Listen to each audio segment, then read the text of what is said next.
Thanks, listeners, for joining us as we do on Tuesday. It's our time to update Elko City news, and we're so pleased to feature in studio today our Assistant City Manager, Dale Johnson, returns.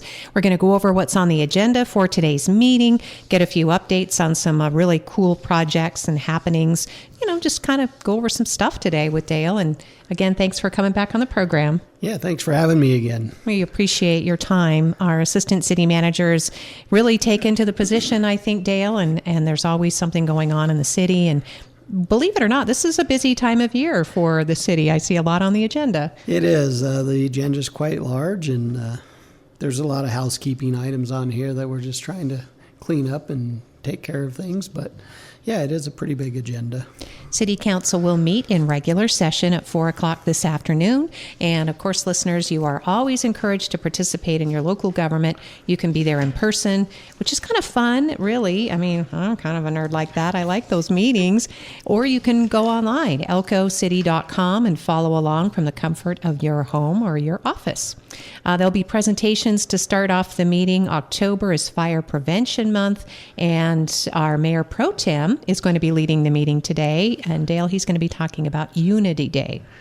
Yeah, Unity Day, and he's got another item on there, the Fire Prevention Month. And yeah, just a couple presentations to go through and do proclamations. And, there was a big turnout the other night for the fire prevention open house at the fire department. That was a great event. I was in attendance along with many other city staff, and great turnout from the public. That's always nice. Our fire prevention activities, our firefighters, police, our local emergency rescuers, they're all heroes in our hometown, Dale, and so it's great to see people really come out and appreciate them and, enjoy a free hot dog and learn an important safety message. Yeah, there was quite a bit different entities there at that event, and a lot of messages were sent, different safety things, and yeah, it was a great time.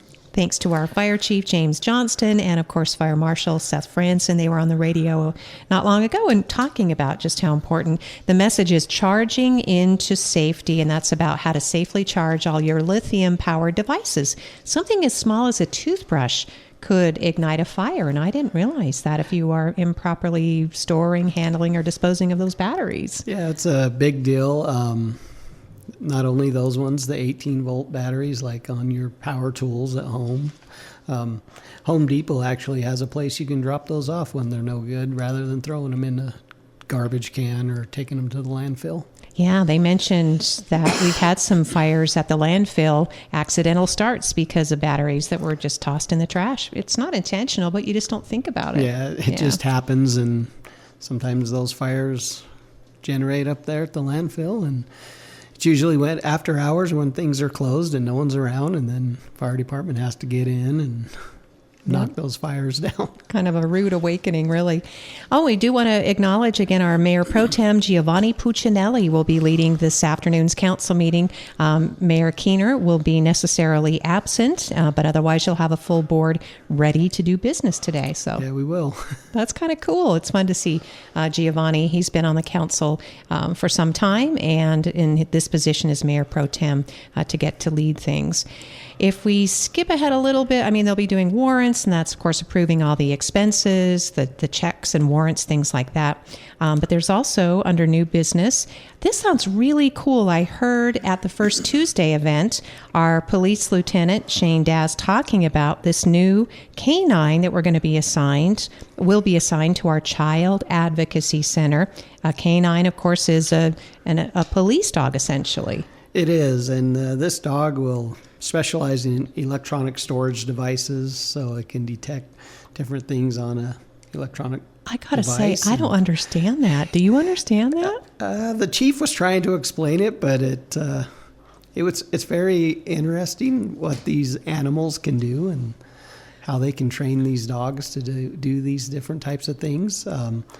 The dog will also be a animal that will be out in the community and do community service things, like you can go to the schools and throughout businesses and things like that. And Yeah, it's a pretty cool asset to the police department. It's really nice, and we want to offer in advance thanks. Of course, if the council approves, I can't imagine why they wouldn't, but this is a nonprofit organization called Our Rescue, and the specific item says to donate to the city of Elko the electronic storage detection canine and the expenses related to the canine and handler training. I think about $80 a month comes, and I think Police Detective Cassie Baranka will be the dog handler for the city of Elko, which is super cool. Yeah, it is.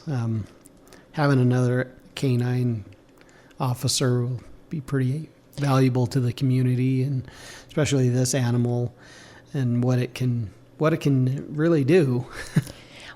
I'm sure we're going to have more conversation about this after this agenda item, because I am fascinated, but I'll be completely honest, I have no idea what this means. I mean, whether I was thinking if someone were trying to like hide a SIM card or try to hide a jump drive or something, but I think it's more technical than that. It is. The way that some of it is SIM cards and things like that, but your personal cellular devices, things like that, the way that things are encoded on those devices, and then the animal can pick up on that. Well, I am super excited to learn more about this. Again, the presentation is under new business at City Council tonight. So, wow, that's going to make a big difference in helping apprehend people who are predatory in our community, victimizing children and vulnerable people. So yeah, and it'll be an asset to the Child Advocacy Center as well, having a canine unit that can go through that facility and meet and mingle with children and adults, and a nice support animal. Yeah, exactly.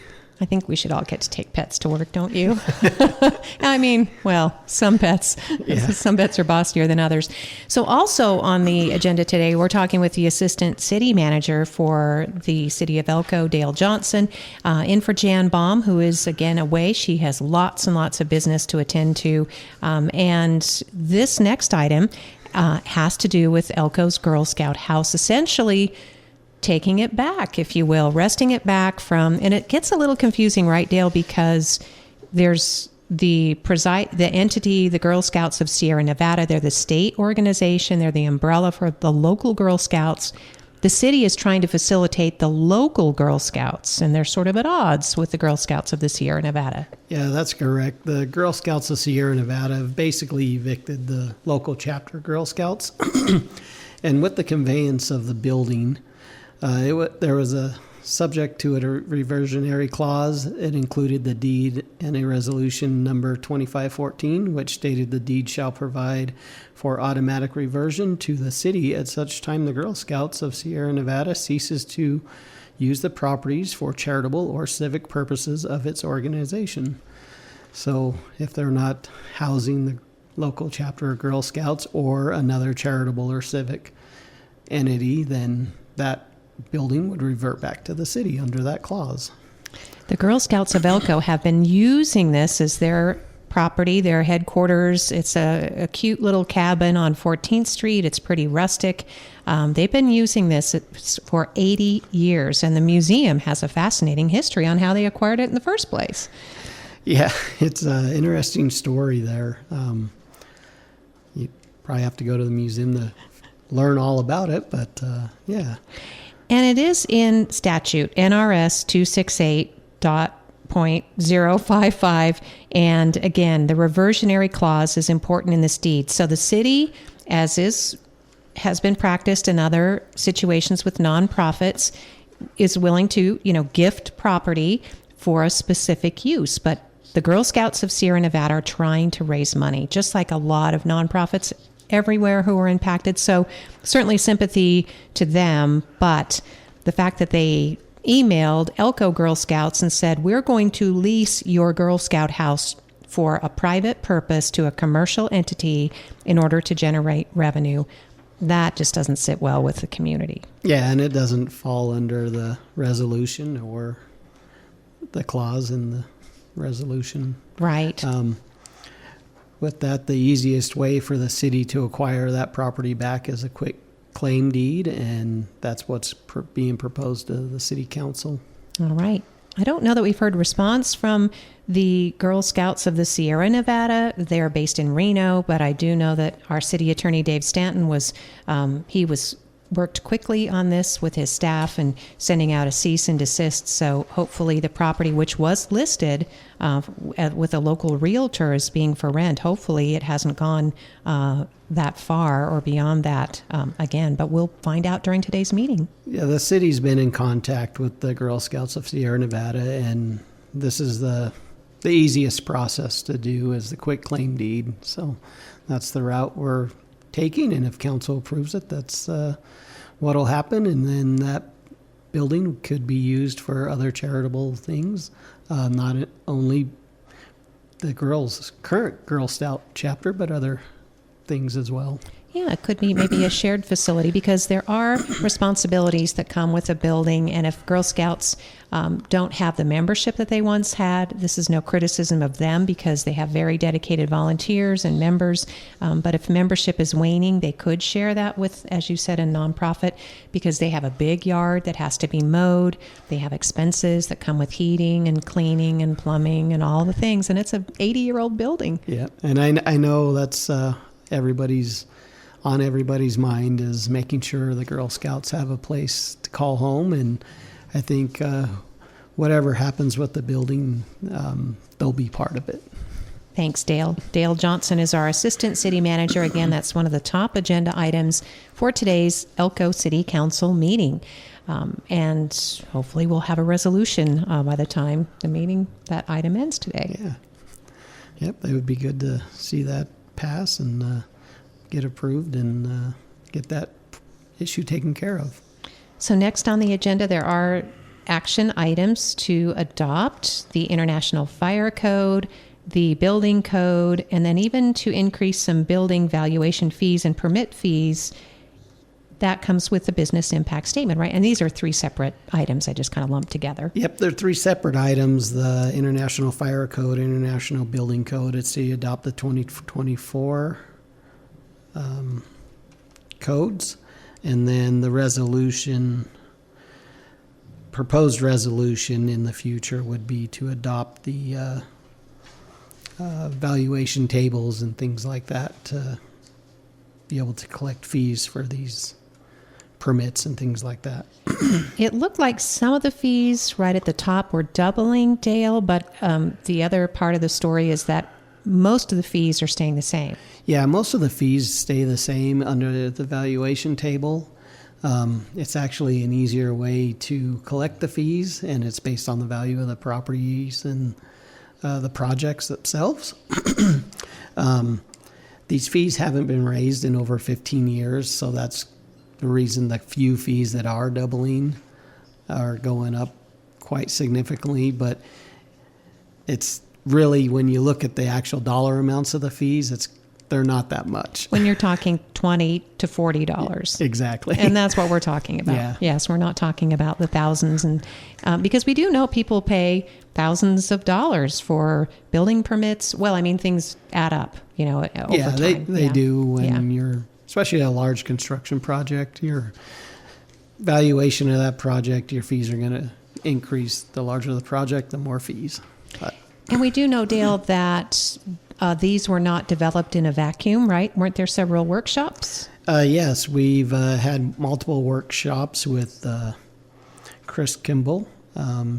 He's with Building Code Solutions. He came out and did a bunch of presentations and workshops with the community and the builders, and those went really well. So there's nothing that we're hiding in these new building codes. Everybody's aware of them. They are adopting them all across the state. So, yeah. And I know I asked this question before, but are we in step with, are the county and the city aligned? Sometimes that's a concern from local builders. I believe the county is in line with adopting these codes as well. I'm not sure their timeline. The city, we're actually behind the curveball again. We probably should have had these adopted in July, and it's taken us a little longer. So we're still going through things and amending the codes and getting the ordinances ready. But we really wanted to have that community outreach with our building community. So the process for us is taking a little longer. A lot of the jurisdictions around the state have already adopted these.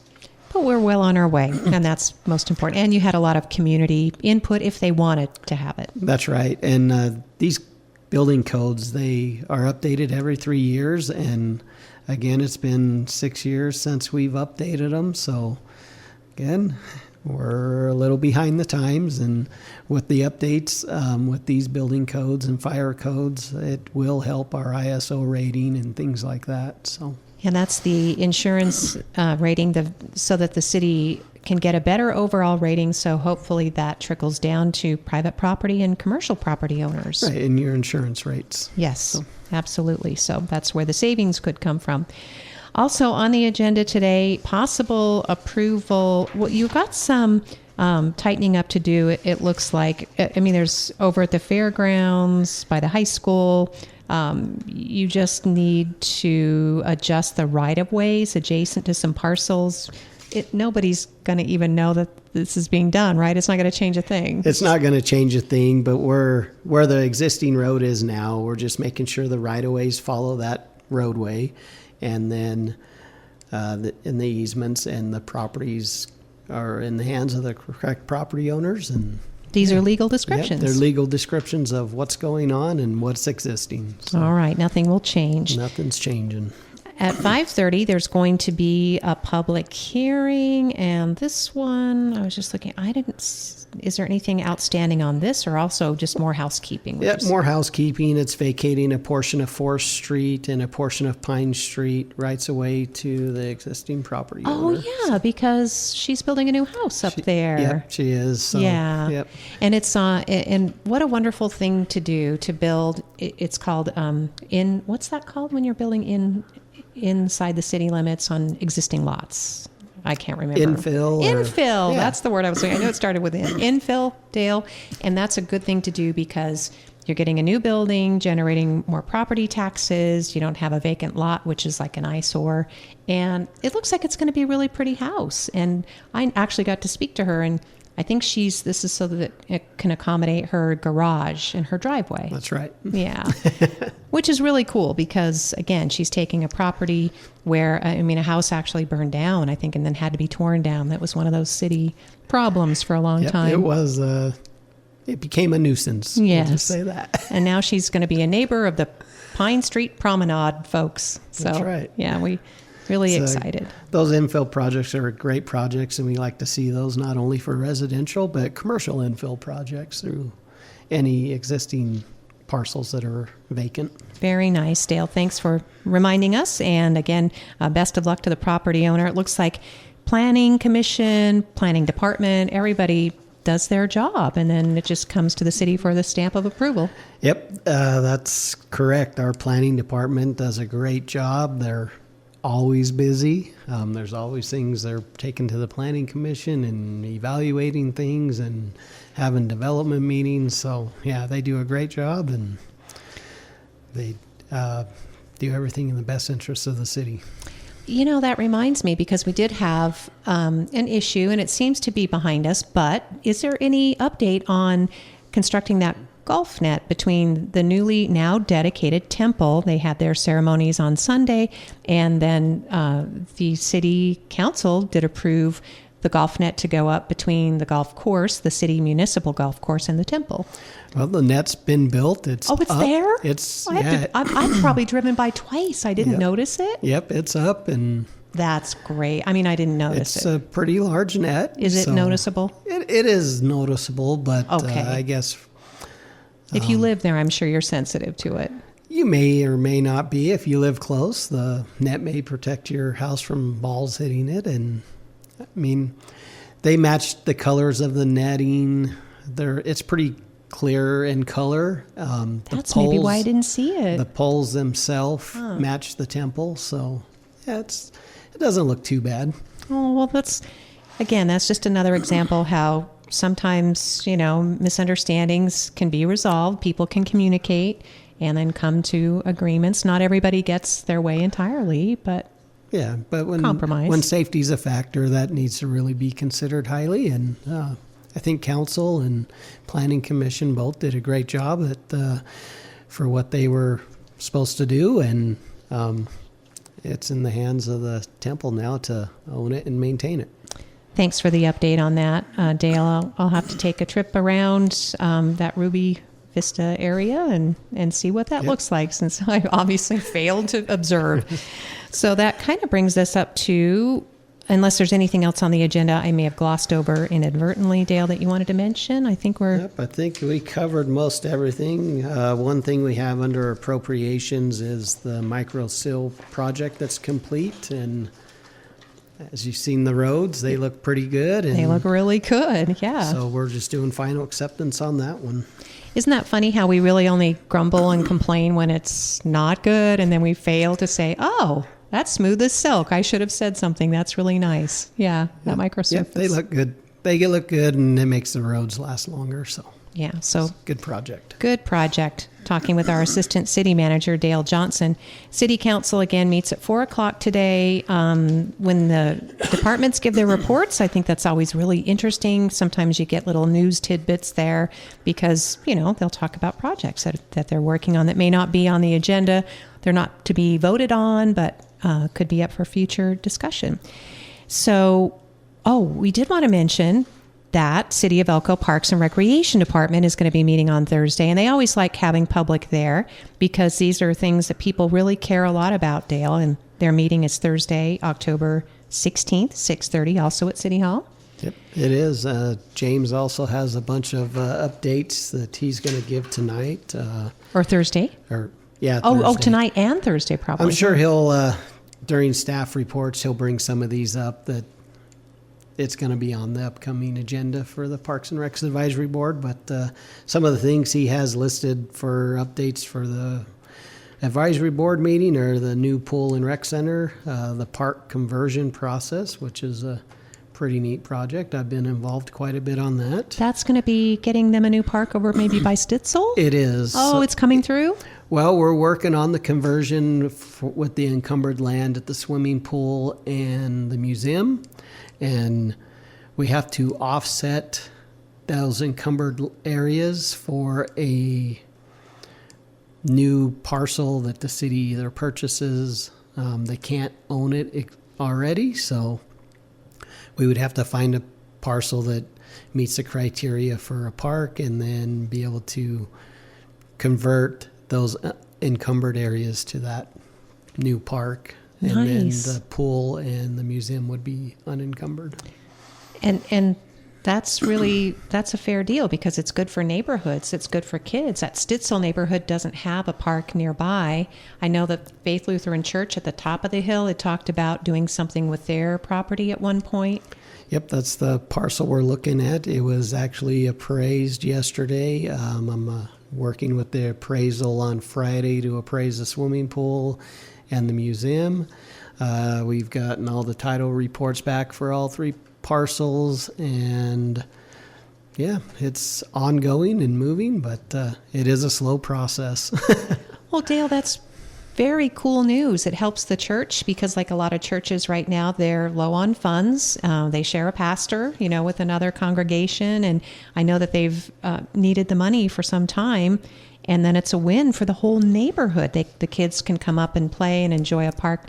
I don't know if it's too soon to start talking about what kind of park it might be. Or there's some conceptual ideas of the park, but it will have like a small pavilion, playground area, grass area, and then there'll be some walking trails that are planned along the hillside there facing Lamoille Highway. So you're going to keep part of it natural because grass is expensive. Yep. Part of it will be natural and be like walking trails. That is so cool. And what's the size of the parcel, if you don't mind me asking? It is just over 4 acres, the portion that we would try to purchase from the church if everything goes through. Well, that's a wonderful update, Dale. Thanks for letting us know. That's just anytime you can provide more open space. It's not just for children, but, senior, anybody who wants to get out and just take a walk, enjoy a nice, safe space. They're not trespassing. They're just enjoying their lands, which are adjacent to either public or private lands, but that's really cool. Yeah, it'll be a cool project. Well,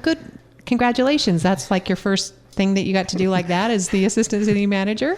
Yeah, it's a pretty big project, and just taking it on. Well, thanks, Dale. That's really cool news. Okay. And then continuing on that list, sorry I interrupted you. Yeah, no worries. He's got the court rehabilitation project. I'm a little bit involved in that one, where we're rehabilitating courts for pickleball. Down there at the tennis courts / pickleball courts currently on Front Street, and then the old ice hockey rink there on Front Street will also be converted to pickleball courts. And then over here at the racquetball court, there'll be another set of pickleball courts. So. Nice. Even at the racquetball by the museum. Yeah. Oh, that's really cool, because these other courts are on the south side, so we can promote that to tourists who just want to pull off and enjoy some pickleball, stretch your legs, maybe stay a while, stay overnight. Yep. And our pickleball community's growing. You know, there's a lot of people that play the sport now, and our community's like many others. It's a growing. It's a sport. It's a sport. Yeah, it is. I know. I'm just going to confess, I'm not coordinated enough to do pickleball yet. So, yep. Yeah. Yeah, and James is going to give a update on the youth baseball tournament for 2026. Sounds like that's going to be a large tournament that he's bringing to town. So that's great for the Parks Department and Recreation. Snow Bowl, it's pretty much ready to go. We're just waiting on snow. So do the snow dance. Yep. We need to get with our First People friends and get some snow going. Yep. Parks winterization schedule. I know they've been out blowing out sprinklers. I've seen him in the parks this week already. And yeah, his restroom restoration project. I know they've redone a bunch of the restrooms throughout the park system as well. And then shade structures at the sports complex. I know there was a delay in those, but I know they're on order, and hopefully as soon as they get here, we'll get them up. That's great. Great news, Dale. And again, these are all updates that will likely be, they may be glossed over a bit during reports when the council meets this afternoon, but City of Elko Parks and Recreation, is that one that's your agenda? Yeah. Parks and Recreation Advisory Board meets Thursday, 6:30 p.m. These are all citizen volunteers who sit on the board, and they oversee these exciting improvements. I know that there's work on an urban fishery. I think the skate park is going to be it's on the agenda, or at least slated for, I don't want to say demolition, because they're going to make some big improvements, right, to the skate park? I'm not too familiar on the skate park project. That's probably down the road then. That's probably down the road a ways. The community pond project, I am involved in that one and working on that. So we did get a proposal from a landscape professional and civil engineer, and Dal's reviewing those proposals. So once we compile some questions for the architect, we will have a meeting with them and see if we can get that one started in the design phase. That's great too. That's going to be an outdoor classroom. Nevada Outdoor School can use that. Of course, Nevada Department of Wildlife. There'll be a little urban fishery. They'll be stocking the pond. It's got great history. It's amazing access. People can walk and ride their bikes. It'll be part of our trail system locally. Yep, we're trying to incorporate with the Harp Trail and get that extended over there as well. But the ponds, there'll be 3 ponds with flow through from the river in them. And like you said, Endau would be stocking those for fish and be a nice little community setting. Wow, I like to think that Dennis Crooks, our planner, city planner, long before Kathy Laughlin. Dennis has since passed away, but I would like to think that he is pretty happy looking down on us and seeing all that we've been able to accomplish with those kind of humble beginnings. Yep. Yeah. Yeah. Pretty cool projects. Pretty cool projects. Dennis brought in design students from UNLV. Again, this was so many years ago, but it was exciting to have other eyes, especially students from Southern Nevada, saying, wow, look at all you guys have here. This is super cool. And they really emphasized the open space aspect. So, yeah, they were design students. Yeah. So, and, speaking of that, we have our own strategic planning meeting. I'm sure when Jan gets back in studio, you're going to be back to visit with us in a couple weeks. James Wiley's going to be on next week, so he'll be able to talk about all these things in detail. But the city is making some great plans for the future, too. Yeah, we are having our second meeting with Fred Steinman from University of Nevada, Reno for our strategic plan. So once we can complete that, we'll get a full synopsis of that plan, and it will be shared with the public. Nice. Well, in the couple minutes or so we have left with Dale Johnson, our Assistant City Manager, any updates on the RDA Sidewalk project? It's hopefully coming to a close.